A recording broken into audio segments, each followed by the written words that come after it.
प्यार और परिवार। सामने दीवार पर टंगी घड़ी शाम के 7 बजा रही थी।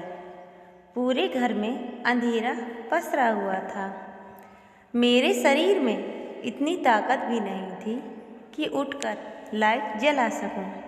सुजाता, उसकी बेटी, मैं और मेरी बेटी, इन्हीं चारों के बीच अनवरत चलता हुआ मेरा अंतर्द्वंद।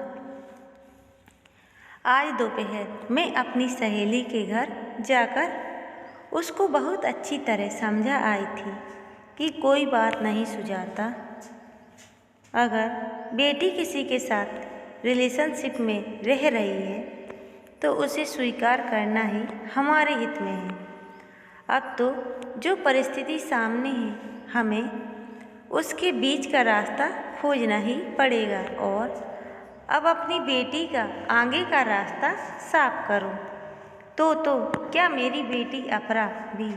नहीं लगा मैं और सुजाता एक ही नाव में सवार है। नहीं, मुझे कुछ तो करना पड़ेगा। फिर किसी तरह अपने को संभाल कर अजीत के आने का समय देख चाय बनाने किचन में चल दी। उलझते सोचते समझते दिल्ली में इंजीनियरिंग कर रही अपनी बेटी अपरा के आने का इंतज़ार करने लगी। उसने आज घर आने की बात कही थी। वह सही वक्त पर घर पहुंच गई। उसके आने का वही उछलकून, खाने से लेकर कपड़ों तक की फरमाइशें मानो घर आंगन में छोटी चिड़िया चहचहा रही हो। डिनर टाइम पर सही समय देख सुजाता की बेटी का जिक्र छेड़ा तो वह बोली, अरे छोड़ो भी माँ, हमें किसी से क्या लेना देना। अच्छा चल छोड़ भी दूँ, पर कैसे बेटा, कैसे इस जहर से अपने गंदे होते समाज को बचाऊं। माँ, सबकी अपनी अपनी जिंदगी है, जो जिसका मन चाहे सो करे, वह बोली। मैंने लंबी सांस ली और कहा, अच्छा बेटा, मैं सोच रही हूँ कि इस कमरे पर पर्दा हटा दूँ। अरे क्यों माँ, कुछ भी बोलती हो? यह क्या हो गया है तुम्हें? बिना पर्दे के घर में कैसे रहेंगी?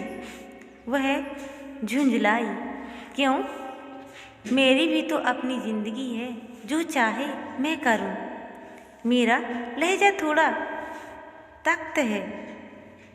मैं आगे बोली, और आधुनिकता के नाम पर हम अपनी संस्कृति, सभ्यता, लोक तिहाज, मान मर्यादा के सारे पर्दे भी तो उतार फेंके हैं। अपनी बैग और उफान में सीमा से आगे बढ़ती नदी भी सदा हाहाकार मचाती है, और आज की पीढ़ी भी क्या अपने घर परिवार, समाज, रिश्तों को दरकिनार कर अपनी सीमा से आगे नहीं बढ़ रही है। मैं मानती हूँ कि हमारे बच्चे उच्च शिक्षित, समझदार और परिपक्व हैं, किंतु फिर भी जीवन की समझ अनुभव से आती है, और अनुभव उम्र के साथ। हम सब उम्र की इस प्रौढ़ता पर पहुंचकर भी जीवन के कुछ निर्णयों के लिए तुम्हारे बाबा दादी, नानू नानी पर निर्भर है। अपरा चुपचाप सुनती जा रही थी। थोड़ी देर रुककर मैं फिर बोली, प्रेम तो दिल से जुड़ी एक भावना है, और विवाह एक अटूट बंधन है जो हमारे सामाजिक ढांचे का आधार स्तंभ है। और यह लिवाइन रिलेशनशिप क्या है बेटा? चढ़ती हुई बेल भी तभी आगे बढ़ती है जब उसे बांधकर रखा जाए। सो बिना बंधे रिश्तों को क्या भविष्य? क्यों आंख बंद कर अपने भविष्य को गर्त में ढकेल रहे हो? हमारी संस्कृति में आश्रम व्यवस्था के नियम भी इसलिए बने थे, किंतु अब तो ये सब दकियानूसी बातें होकर रह गई हैं। माना कि आज समय बहुत बदल गया है, लेकिन ऐसा भी नहीं है कि हम बड़े लोगों ने अपने को नहीं बदला। बड़ों की स्वीकृति है तभी ज़्यादातर शादियाँ लव मैरिज होती हैं, किंतु आज आधुनिकता के नाम पर अपनी संस्कृति को त्याग पश्चिम की आयोजित संस्कृति की नकल करना बंद करो। सोचो और समझो कि तुम्हारे love breakup, time pass love और टाइम पास रिलेशनशिप के क्या भयावह परिणाम होंगे। आज समय बनाए संबंधों के अनचाहे परिणाम तुम्हारी कमजोर कंधी। क्या बेटा, हर चीज़ का कुछ नियम होता है। बिना समय के तो पुष्प भी नहीं पल्लवित होता। इस तरह तो सारी सामाजिक व्यवस्था ही चरमरा जाएगी।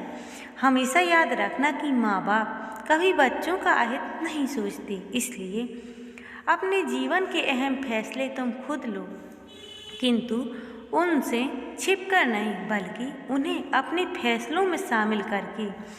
बचपन तो जीवन के भोर के मानिंद रमणीय होता है, किंतु जीवन का अपराह आती आती तपती धूप में माँ बाप ही तुम्हारे वट वृक्ष है। उनसे जुड़े रहो, अलग मत हो। तभी अजीत थोड़ा माहौल को संभालते हुए ताली बजाते हुए अपरा से बोले, अरे भाई, इतनी नसीहत! तुम्हारी माँ तो बहुत अच्छा भाषण देती है। लगता है अगले चुनाव की तैयारी है। मैं मन ही मन बोली, नसीहत नहीं, वसीयत। पूरी तरह सहज अपरा 2 दिन रहकर फिर दिल्ली जाने के लिए तैयार होने लगी। बुझे मन और आंखों में आंसू लिए। जब उसे छोड़ मैं अपने कमरे में वापस आई तो मेरा मन सामने टेबल पर रखी कार्ड को देख खुशी से नाच उठा, जिस पर उसने लिखा था, यू आर ग्रेट मॉम।